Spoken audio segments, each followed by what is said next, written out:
let's move on now to the NFC North Division preview, where we're going to break down each team's potential chance to make the playoffs and also which team we feel is going to be the division winner at the end of the season. But before we do that, if you have not already, hit that subscribe button and also ring the bell to get notified when we create new content.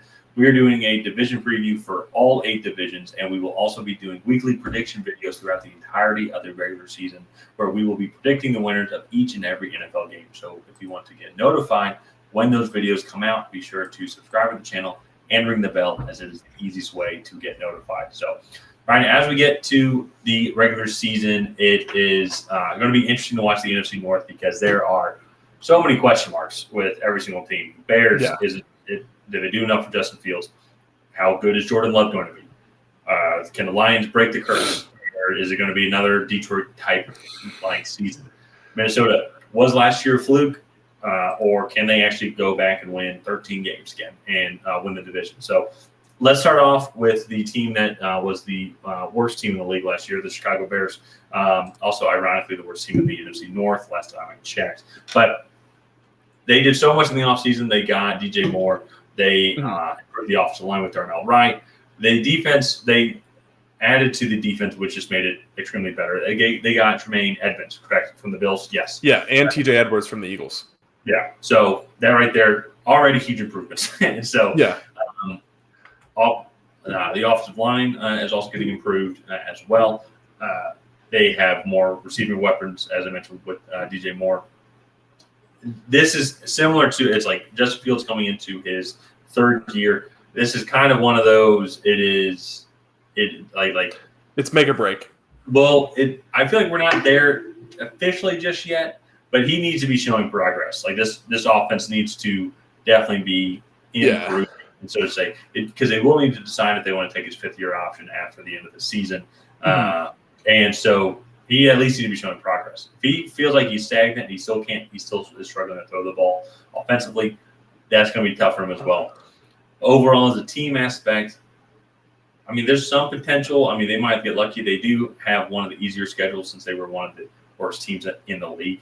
But in general, though, I think there's still a lot of question marks. I still feel like they're definitely a year or 2 out from being really competitive. It's just going to depend on how Justin Fields does, how quickly does it take for this defense to improve and to get acclimated to their new system. I do want to make one comment on. I do feel that it is make or break for him this year. He needs to show that they can at least compete to be a wild card spot this year.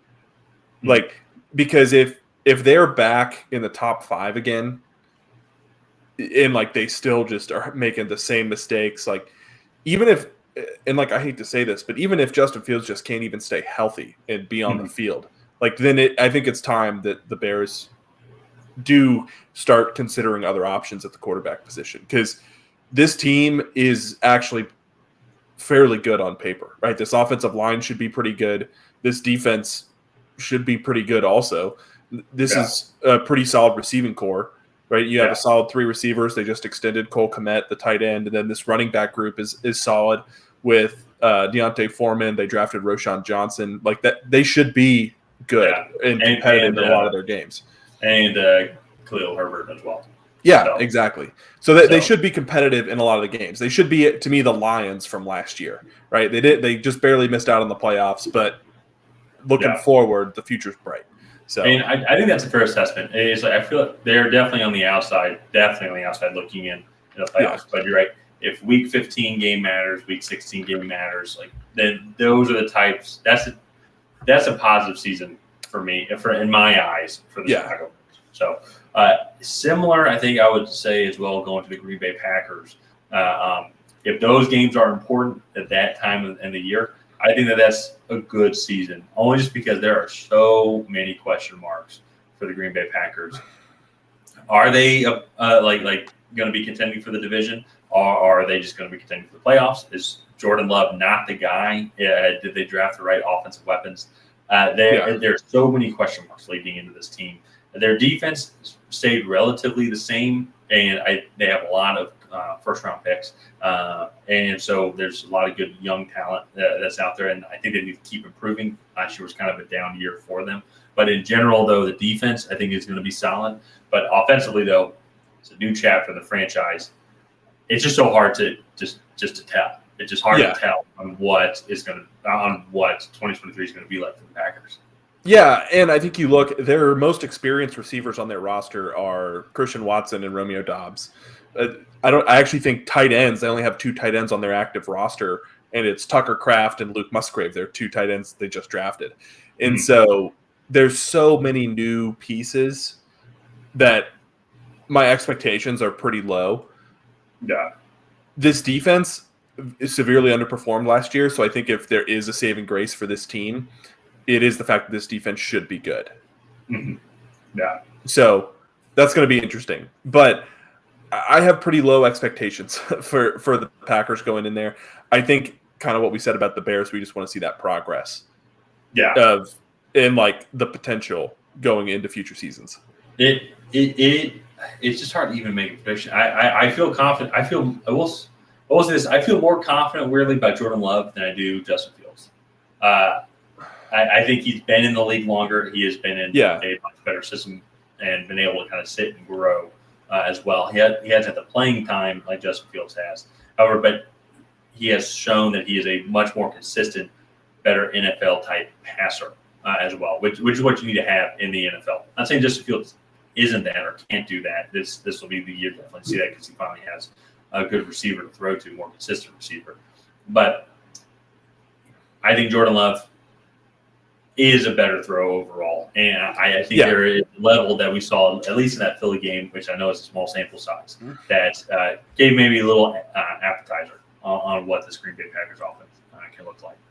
Yeah, no, definitely. But I'm excited for it. It's always exciting to see young players get the opportunity to come in and show what they can do. So let's move on, though, to the Detroit Lions. And this has kind of become this channel's, like, a sweetheart team. Like, we are not Lions fans, but we find ourselves week in and week out rooting for the Lions to do well. And we're hoping that 2023 kind of becomes the year that they take that final step, right? This team on paper should be extremely good. This secondary, after they fired their secondary coach in 2022, took another step. They brought on Cameron Sutton from the Steelers. Then I think they went out. They drafted Bryant Branch in the draft as well, who I was really high on. I thought he could have been a top 10 pick. Yeah. And I really like what this team brings to the table. And I haven't even talked about their offense yet. So it's going to be – I'm really excited for this. I think Dan Campbell has this team ready to play at all times. And I'm looking forward to it. Yeah. No, I think the guys like playing for Dan Campbell. They did get C.J. Gardner-Johnson as well, and I think they did get a little lucky that he did not have a very serious injury at the start of training camp. But he should be back by the start of the season. But even then, though, when I was thinking about it, I wouldn't be too worried just because they did draft Bryant Branch, and that would have been the spot I believe that he would have come in and take. And so, and offensively, one thing, Amon-Ra St. Brown is one of the best receivers in the league, and if there's a question mark just until Jameson Williams comes back from his suspension, it is kind of the pass catcher room. They did draft Sam Laporta, who by all accounts should be one of the best tight ends, but just still we haven't seen it yet. He's a rookie tight ends normally take a little bit of time before they become successful. They did then also get Marvin Jones, right? Yeah, Marvin Jones came back. He's like 33, though. I'm not really relying on him to. Oh, no. I agree. But that's what I'm saying, though. Until James Williams comes back, that's going to be interesting. But getting Jahmyr Gibbs, having David Montgomery also back there in the backfield, who I think is a much more consistent running back than DeAndre Swift and also Jamal Williams. Williams was your goal line guy anyway. That's why he got so many touchdowns. But then you throw Jahmyr Gibbs in there. This offense can be a lot of fun to watch. And I agree with you. It's the team that we just like to root for because there was a lot of Thanksgivings where you're just like, man, this team's just not good. But now they're finally good. Yeah, and that was a great game against the Bills on Thanksgiving. That was a lot of fun. Oh, yeah. And so it was fun to see them compete. We knew that they could go up against those teams. It was neat to see them on a national stage perform. So moving on now to the final team, the Minnesota Vikings, and they won the division last year. And I got to say, watching that quarterback documentary, I freaking love Kirk Cousins. He just seems like such a dude. And I really respect his overall talent and just his viewpoint on life, then how he applies that then to football as well. Especially too considering, and this is I think is going to be what is going to be the downfall for the Vikings in 2023, is he took a beating last year. Yeah, the offensive line was not good. He just kept getting hit and hit, and I kind of forgot about that the past couple of months, like throughout the offseason. But I remember we said that nearly it seemed like every week on the second half of the season is that their offensive line just kept putting him in tough situations where then he was getting hit in vulnerable spots. And really, it was Justin Jefferson, Dalvin Cook, Kirk Cousins, like they would just find a way. But now with that weak offensive line, a lot of question marks on the defensive side of the ball that they weren't really able to address. They did get Jordan Addison to help out, and maybe they didn't even really address the offensive line either, in my opinion. Not really, and they couldn't honestly. So they did get Brian Flores as the defensive coordinator. I love his defensive mind. I mean, we saw what he did down in Miami when he was the head coach down there. Really knows his stuff. So maybe he could turn it around with the talent that they have down there. But they just got lucky on so many games last year where, like, they were 13-4.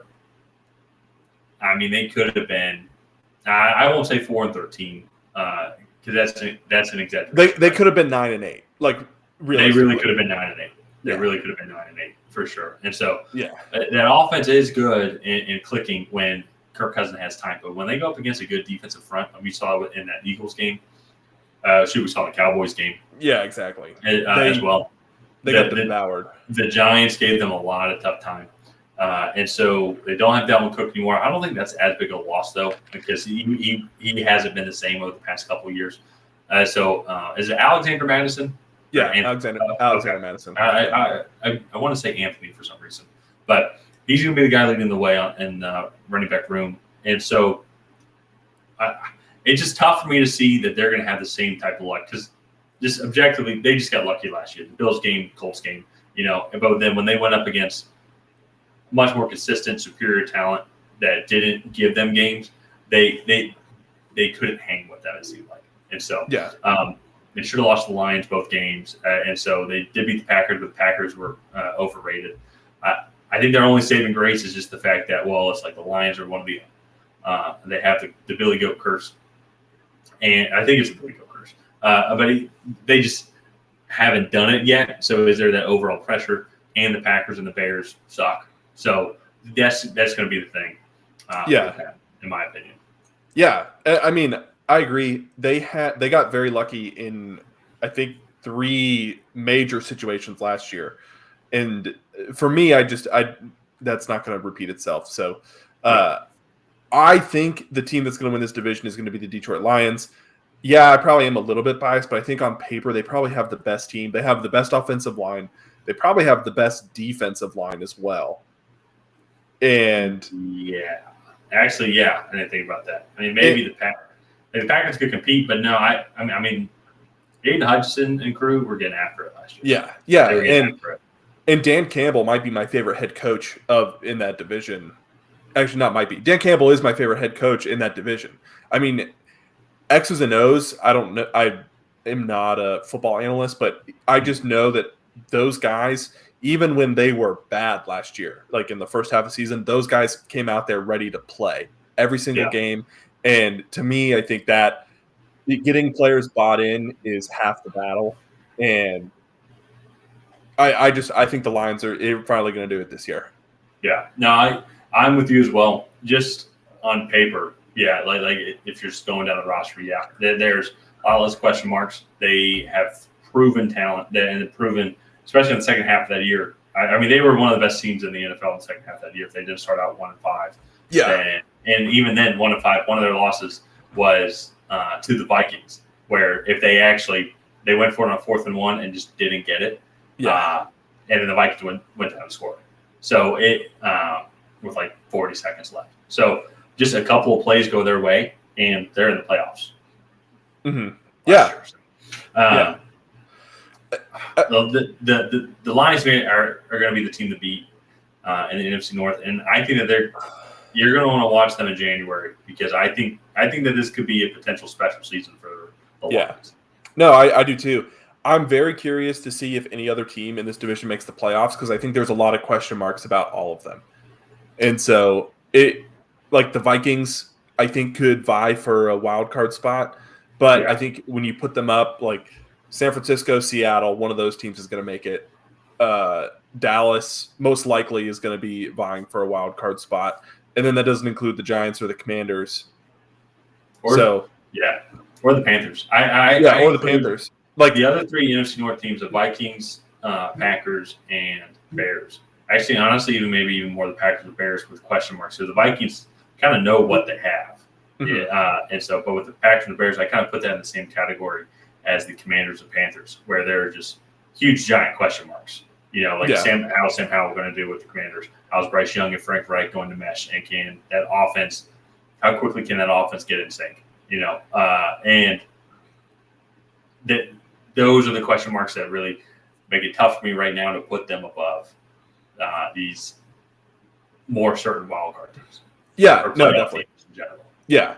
So Lions going to win the NFC North. Go ahead, write it down, place your bets. Don't bill us if you lose. But let's go ahead and wrap up this episode of the Tracy Take. If you guys have not already, please go ahead and like and subscribe. Leave a comment down below on who you think is going to win the NFC North division in 2023. And other than that, we will see you guys next time.